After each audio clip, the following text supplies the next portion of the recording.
I mean आपण मुलांना काय सांगायचं? मुलांना असं न विचारता हे डिसिजन घेणं. पण मला सांगा, आपण 5 जण त्या एवढ्या छोट्याशा रूममध्ये कसे काय राहणार आहोत? हां, मुलं त्यांचा अभ्यास करणार, गोंधळ घालणार, त्यात मी माझं काम करायचं.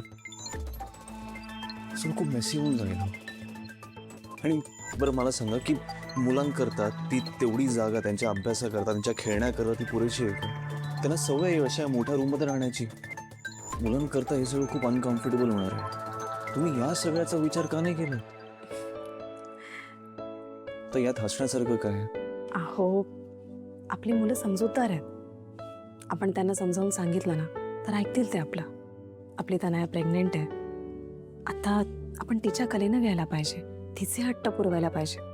आणि काय मागितलं तिने? मोठ्या खोलीत शिफ्ट व्हायचं इतकंच ना, मग ते आपण करायला नको का? आणि मी या घरातली मोठी सून आहे. तिची काळजी घेणं कर्तव्य आहे माझं. आणि कसं आहे, तनयाचे जसजसे महिने वाढत जातील तसतशी आपण तिची काळजी घ्यायला पाहिजे. बाळणपणात तिला लागणारच आहे ना सेपरेट खोली. ती फक्त आपण तिला आत्ता दिली, बाकी काही नाही. उद्या बाळाला घेऊन आल्यावर तिला आपण सारखं वरखाली करायला लावायचं का? नाही ना मग. आणि आईंचं काय?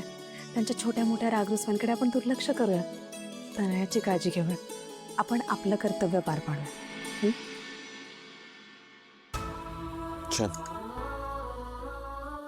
आई तुमच्याशी कशी बोलते, वागते, तुमच्याबद्दल काय विचार करते हे चांगलंच माहिती आहे तुम्हाला. कौतुकाचं सोडा. तुमच्या या कर्तव्य पार पाडण्याची तिला काडीची किंमत सुद्धा नाही.